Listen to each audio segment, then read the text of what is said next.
नहीं हुई। ऐसे में सवाल उठ रहा है कि क्या विपक्षी एकता की रफ्तार धीमी हो गई है। पॉलिटिकल डिस्कशन है, हम लोग का तो पुराना रिश्ता है। मुख्यमंत्री नीतीश कुमार बीजेपी के खिलाफ 2024 की लड़ाई के लिए विपक्षी कुनबे को जी जान से जोड़ने की कोशिश में जुटे हैं। इसी कड़ी में मंगलवार को नीतीश ओडिशा के मुख्यमंत्री नवीन पटनायक से भुवनेश्वर जाकर मुलाकात की। मीटिंग लंबी भी चली, लेकिन जब दो सियासी दिग्गज मीडिया के सामने आए तो दोनों नेताओं ने कहा कि राजनीति की बात तो हुई नहीं, हमारे संबंध बेहतर हैं, बस मिलने आए थे।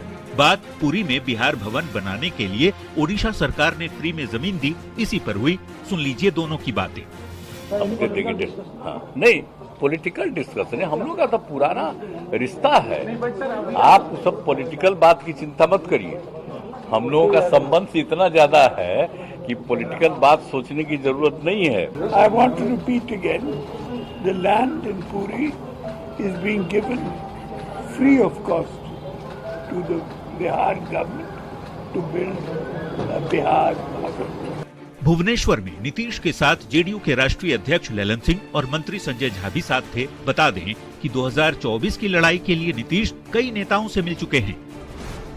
राहुल गांधी, मल्लिकार्जुन खड़गे, अरविंद केजरीवाल, सीताराम येचुरी, डी राजा, ममता बनर्जी, अखिलेश यादव और अब नवीन पटनायक से भी मिले।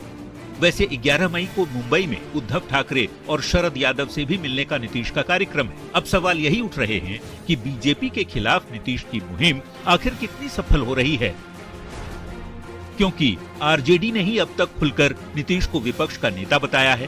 कांग्रेस साथ की बात करती है, नीतीश के नेतृत्व पर खामोश है। अखिलेश और ममता का स्टैंड कांग्रेस के प्रति जगजाहिर है। वामपंथी पार्टियां ममता बनर्जी के खिलाफ रही हैं। नवीन पटनायक ने मुलाकात को राजनीति से अलग बताया और पटनायक कांग्रेस विरोधी सियासत भी करते रहे हैं। ऐसे में यदि विपक्षी एकता की बात करने वाले दो बड़े नेता ये कहें कि मुलाकात हुई लेकिन सियासत पर बात नहीं हुई, तो इसे क्या समझा जाए।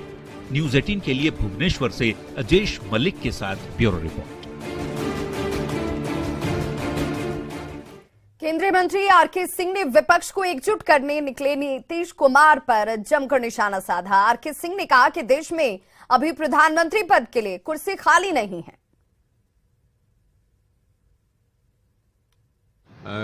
कवायद इसलिए है ताकि लोगों को बतावें कि हाँ हम भी अभी हैं, लेकिन इस कवायद का कोई मतलब है नहीं। वो भी जानते हैं, सब लोग जानते हैं कि कुर्सी खाली नहीं है, न कुर्सी खाली रहेगी। प्रधानमंत्री नरेंद्र मोदी हैं, नरेंद्र मोदी ही रहेंगे।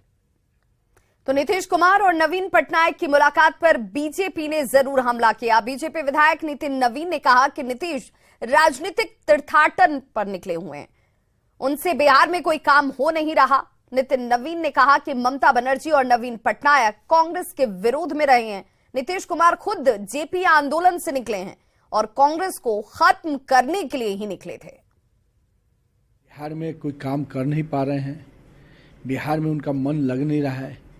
बिहार के सत्ता में बैठे हुए जरूर हैं, पर बिहार की जनता की सेवा करने का कोई काम अब नहीं कर रहे हैं और तीर्थाटन में लगे हुए हैं। राजनीतिक तीर्थाटन जो होता है कि हर राज्यों के मुख्यमंत्री से मिलना, इससे होगा क्या?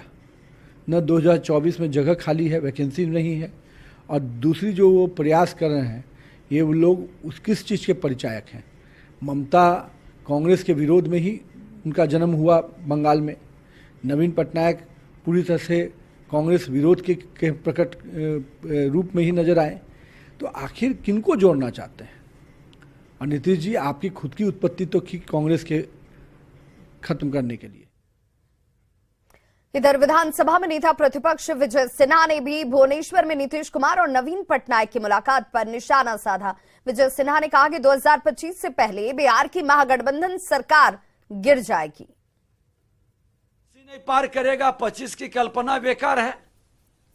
24 ही लोग नहीं पार करेगा। मैं तो कहा हूं कि मुख्यमंत्री 24 तक नहीं रह पाएंगे। बिहार में महागठबंधन सरकार के 9 महीने पूरे हो चुके हैं और इस मौके पर बीजेपी ने अपराध को लेकर महागठबंधन पर जोरदार हमला किया, तो महागठबंधन के नेताओं ने भी पलटवार किया है। अगर आप पूरे बिहार को छानेंगे तो रोज ऐसी 9 घटनाएं हो रही हैं, रोज। अगर हम रोज चाहें या रोज कोई भी उसको एकत्रित करे, न्यूज़पेपर को ही, आप लोग तो खुद मीडिया से हैं, न्यूज़पेपर को ही एकत्रित कर लेगा तो ऐसी घटनाएं रोज हो रही हैं, 9 घटनाएं। तो बिहार बहुत ही बुरी स्थिति में जाकर और एक गड्ढे में कहीं जहां उसको निकाला गया था किसी तरह से जब भाजपा के साथ की सरकार थी, वो वापस से उसी गड्ढे में धंस चुका है। क्या आलम था? देखिए एजेंडे पे तो ये आए थे, बोले थे कि 19 लाख नौकरियां देंगे 10 लाख के बदले में। अब जब से 9 महीने की इस सरकार में हमारे डिप्टी सीएम तेजस्वी यादव जी और माननीय मुख्यमंत्री नीतीश कुमार जी दोनों मिलजुल करके जिस तरीके से रोजगार का बाहर लाए हुए हैं, जिस तरीके से प्रशासन अपने काम कर रही है, स्वास्थ्य स्थिति जो देखिए हेल्थ मेडिकल सेक्टर्स में कितनी अच्छी सुविधाएं दी जा रही है, तो जाहिर सी बात है भारतीय जनता पार्टी को तो ये चीजें पसंद आएंगी नहीं, तो उनको तो ये जंगल राज दिखाई देगा। भाजपा के लोग सत्ता से बेदखल हो चुके हैं, लेकिन उनका सत्ता विलाप आज तक बंद नहीं हुआ है। उन्हें एनसीआरबी और एससीआरबी के आंकड़े उठाकर देख लेना चाहिए। जब से बिहार में महागठबंधन की सरकार बनी है, तब से आपराधिक मामलों में कमी आई है, लेकिन ये लोग इस तरह से चीजों को प्रायोजित करते हैं जैसे बिहार में जंगल राज है। अरे जंगल राज ही देखना है तो उत्तर प्रदेश का मॉडल क्यों नहीं देखना? देखिए, बिहार भाजपा लगातार अमित शाह जी को और उनके मंत्रालय को झूठा साबित करने में लगी हुई है।